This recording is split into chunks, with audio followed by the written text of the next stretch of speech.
한 사람의 차트가 그의 인생을 이렇게까지 드러낼 줄 몰랐습니다. 그녀는 왜 늘 같은 패턴의 관계를 반복했을까요? 왜 자신이 원하는 것을 입 밖에 내지 못했을까요? 그리고 왜 35이 되어서야 비로소 자기 목소리를 찾았을까요?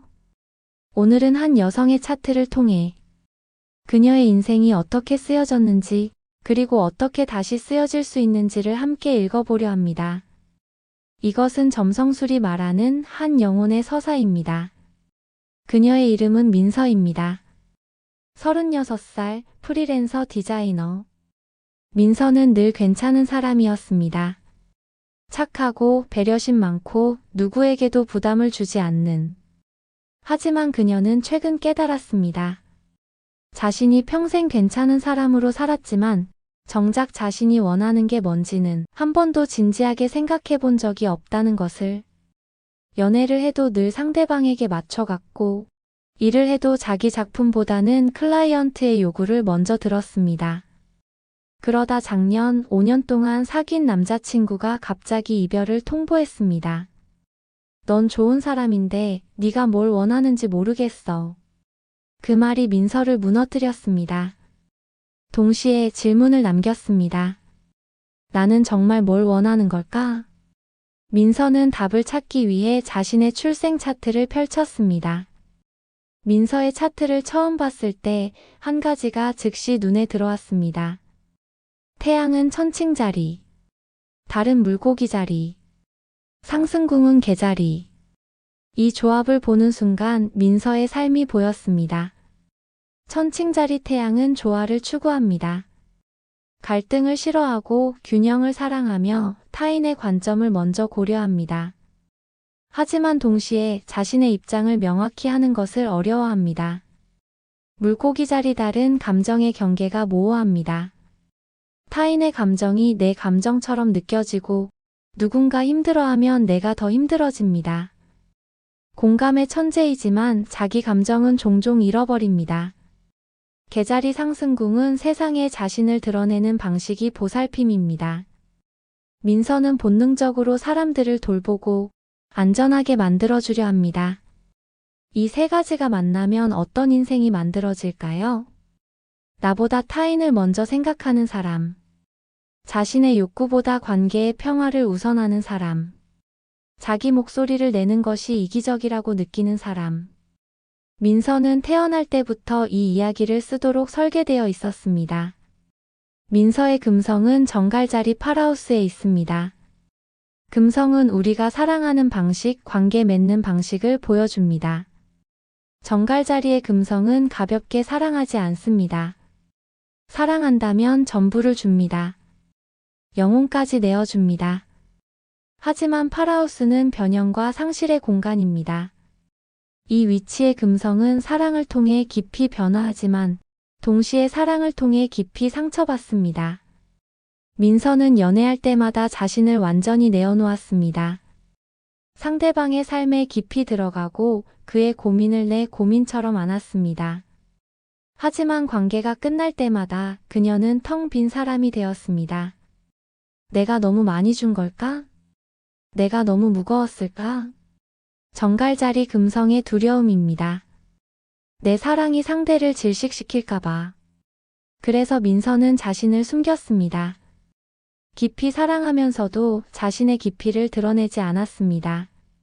그리고 민서의 토성은 염소자리 칠하우스에 있습니다.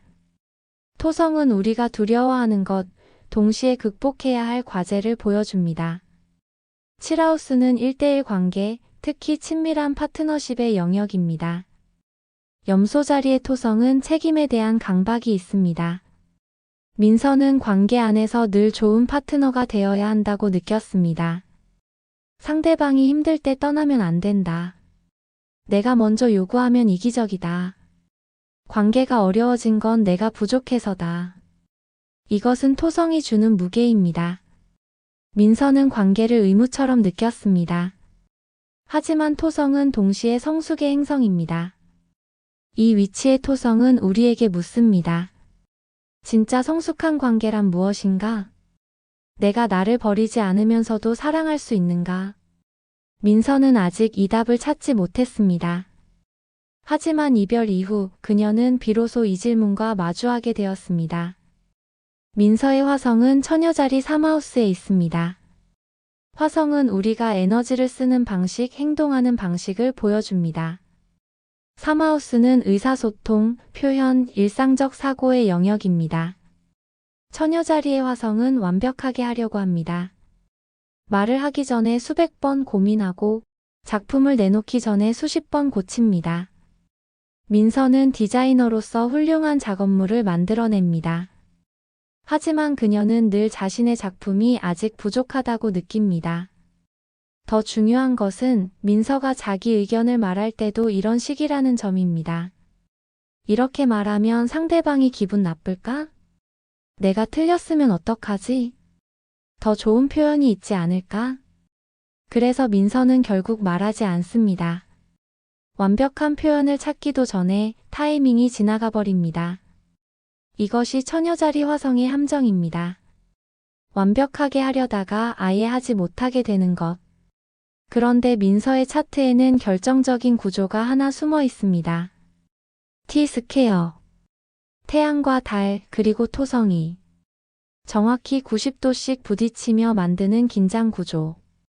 T-스퀘어는 점성술에서 가장 극적인 배치 중 하나입니다. 세 개의 에너지가 서로 충돌하며 끊임없는 긴장을 만들어냅니다. 민서의 경우, 태양은 조화롭고 싶다고 말하고, 달은 경계 없이 느끼고 싶다고 말하고, 토성은 책임감 있게 행동하라고 명령합니다. 이 세 가지는 함께 공존할 수 없습니다. 민서가 평화를 추구하면 토성이 그건 도망이야 라고 비난합니다. 민서가 감정에 솔직하면 태양이 그건 너무 이기적이야 라고 말합니다. 민서가 책임감 있게 행동하면 달이 넌 네 감정을 억압하고 있어 라고 외칩니다. 이것이 민서의 평생 갈등입니다. 그녀는 늘 세 가지 목소리 사이에서 분열되어 있었습니다. 그래서 결정을 내리지 못했고 자신이 원하는 것이 무엇인지 알 수 없었습니다. T-스퀘어는 고통스럽습니다. 하지만 동시에 T-스퀘어는 성장의 엔진입니다. 이 긴장은 민서를 움직이게 만듭니다. 안주할 수 없게 만들고 더 깊은 답을 찾게 만듭니다. 민서의 이별은 우연이 아니었습니다. 그것은 이 T-스퀘어가 작동한 결과였습니다. 더 이상 자신을 속일 수 없는 지점까지 우주가 그녀를 밀어붙인 것입니다. 그렇다면 민서의 차트는 어떤 해결의 열쇠를 보여줄까요? 민서의 북노드는 물병자리 8하우스에 있습니다. 북노드는 우리가 향해야 할 방향, 영혼의 성장 경로를 보여줍니다. 물병자리는 개인성과 독립성의 별자리입니다. 8하우스는 깊은 변형의 공간입니다. 민서의 과제는 명확합니다. 관계 속에서도 나를 잃지 않는 법을 배우는 것. 그녀는 더 이상 타인의 감정에 자신을 녹이지 않아도 됩니다. 조화를 위해 자신을 희생하지 않아도 됩니다. 민서는 자신만의 목소리를 찾아야 합니다.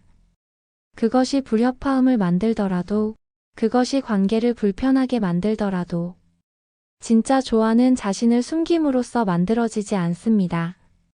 진짜 조화는 서로의 차이를 인정할 때 비로소 만들어집니다. 그리고 민서의 목성은 양자리에 있습니다. 이것은 그녀에게 용기의 가능성이 있다는 뜻입니다. 두려워도 말할 수 있는 용기. 관계가 깨질까봐 두려워도 자신을 드러낼 수 있는 용기. 민서는 이제 그 용기를 써야 할 때입니다. 민서의 차트는 한 사람의 지도입니다. 어디서 왔고 어디로 가야 하는지를 보여주는. 차트는 운명이 아닙니다. 차트는 가능성입니다. 민서는 평생 천칭자리의 조화와 물고기 자리의 경계 없는 사랑, 그리고 토성의 무거운 책임감 사이에서 갈등했습니다. 하지만 이제 그녀는 알게 될 것입니다. 그 갈등이야말로 그녀를 성장시킨 힘이었다는 것을. 다음 이야기에서는 또 다른 한 사람의 차트를 펼쳐보겠습니다. 또 다른 인생, 또 다른 우주를. 당신의 차트는 어떤 이야기를 말하고 있나요?